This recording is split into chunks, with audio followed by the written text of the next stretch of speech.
Now there are 3 guided missile destroyers deploying off the coast of Venezuela. Venezuelan President Nicolás Maduro is responding by calling for a nationwide military enlistment and vowing to deploy millions of his own troops. Hundreds of Venezuelans are answering Maduro's call to join the militia. At the same time, the U.S. has doubled its bounty for Maduro, now offering $50 million for his arrest.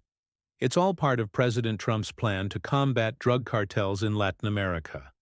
A war between the United States and Venezuela is starting to look inevitable. If it breaks out, it could easily turn into the biggest and deadliest conflict of this decade. Trump has already mobilized at least 3 Arleigh Burke-class guided missile destroyers, a nuclear-powered attack submarine, and 3 amphibious assault ships carrying roughly 4,500 U.S. personnel, including some 2,200 battle-ready Marines now stationed off Venezuela's Caribbean coast. In retaliation, Maduro went on state TV and called on the entire nation to mobilize. Not a few thousand, or even a few 100,000 troops, but 4.5 million civilian members of the Bolivarian militia. That's nearly 15% of Venezuela's entire population, supposedly ready to fight and defend the homeland. He called it a special plan to cover every inch of Venezuela with patriotic fighters, from beaches to jungles, armed with rifles and even missiles. To put this in perspective, in 312 years of full-scale war, Russia has mobilized just over 1 million troops. Venezuela, without a war yet, claims it will mobilize 3 times that number. Meanwhile, Maduro's government has banned all civilian drones after surviving a 2018 assassination attempt involving an explosive-laden drone. With the U.S. being the most advanced military in the world in drone warfare, Maduro clearly fears drone strikes will be part of any escalation. Why are both nations escalating now? The answer lies in narcotics trafficking, decades of bad blood, and oil. The most surreal element is that there is literally a bounty on Venezuela's president, the highest publicly known reward ever offered by the U.S. government. Washington is offering $50 million for information leading to Maduro's arrest. For comparison, Osama bin Laden's bounty after 9/11 was only $25 million. According to U.S. officials, Maduro is one of the world's biggest drug traffickers, accused of working hand-in-glove with cartels to flood the American market with fentanyl-laced cocaine.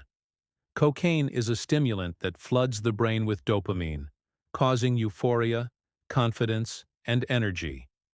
Fentanyl, on the other hand, is a synthetic opioid nearly 50 times stronger than heroin and 100 times stronger than morphine.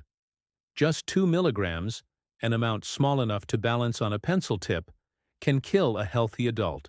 When fentanyl is mixed into cocaine, the body is pulled in opposite directions: heart racing, lungs slowing, brain misfiring, and breathing eventually stopping.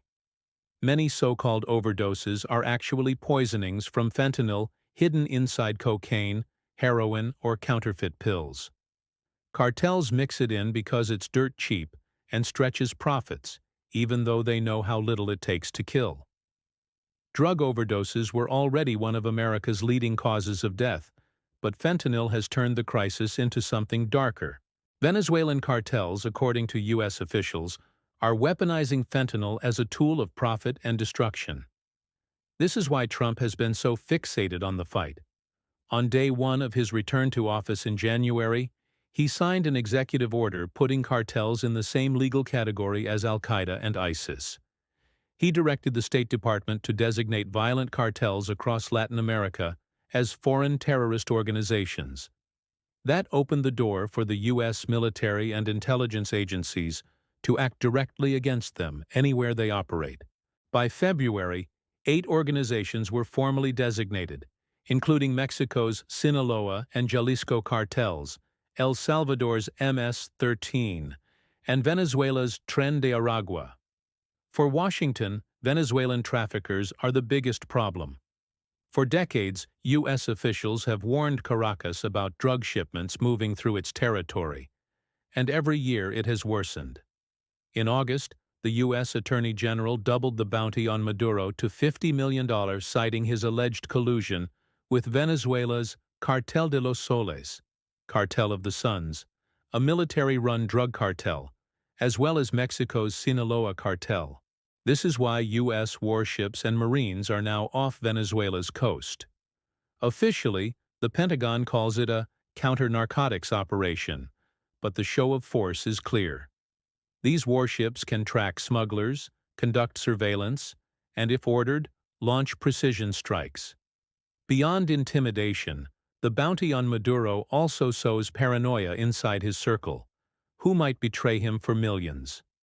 The U.S. first indicted Maduro in 2020 on narco-trafficking charges. He dismissed it as a pretext for regime change, but that's exactly Washington's goal. Since 2013, Maduro has clung to power through rigged elections, exiling or jailing opposition leaders. His predecessor, Hugo Chavez, had already poisoned U.S.-Venezuelan relations. Chavez cast himself as the anti-American revolutionary, using Venezuela's vast oil wealth to build influence and forge alliances with Cuba, Iran, and Russia, while clashing with U.S. oil interests. After surviving a coup attempt in 2002, which Chavez blamed on Washington, he doubled down on anti-American rhetoric. His successor, Maduro, inherited this hostility. Under Obama, the U.S. imposed sanctions in 2015. Under Trump's first term, confrontation escalated further. Trump refused to recognize Maduro's re-election in 2018, backing opposition leader Juan Guaidó as interim president. Over 50 countries followed suit. At one point in 2019, it looked like Maduro might be ousted, but the military stayed loyal. Instead of invading, Trump waged economic war. Sanctions and an oil embargo starved Venezuela of cash, collapsing its economy further. Millions fled, creating Latin America's largest refugee crisis.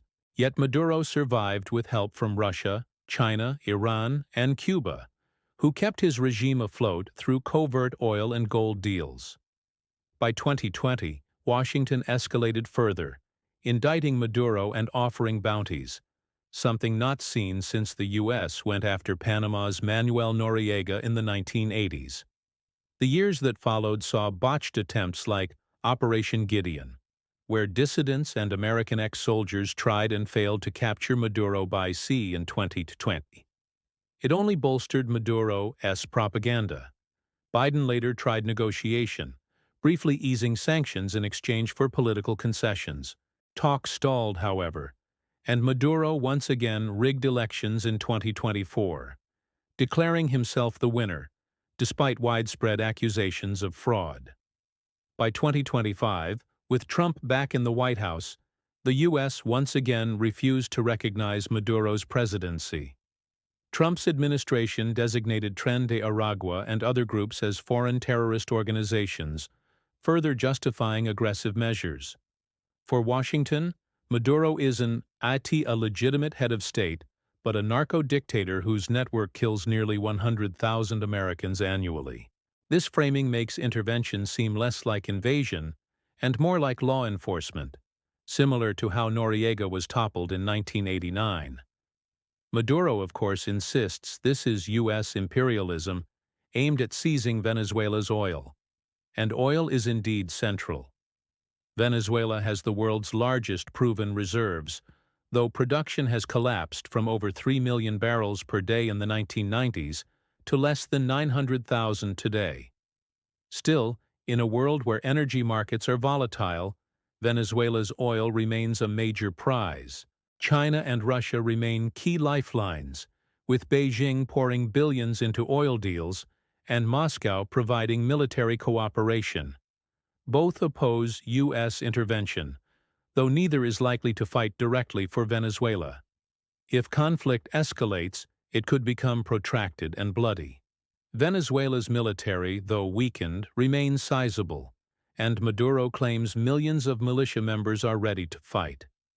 Add Colombian guerrilla groups operating inside Venezuela, and the battlefield becomes complex. U.S. forces might easily overwhelm Venezuela's conventional military, but insurgencies and urban combat could drag out conflict, creating humanitarian catastrophe and more refugee waves across South America. For now, the U.S. deployment looks more like preparation for blockades, drone operations, or limited strikes rather than a full-scale invasion.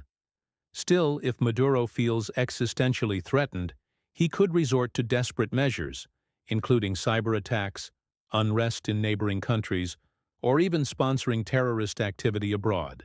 Ultimately, ordinary Venezuelans will suffer most.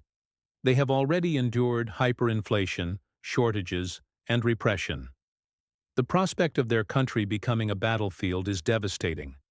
While some diplomatic off-ramps remain, such as internationally monitored elections or Vatican mediation, the situation sits on a knife's edge. In the coming weeks, we will learn whether U.S. warships are there to enforce regime change or simply to intimidate Maduro and remind him that time may finally be running short.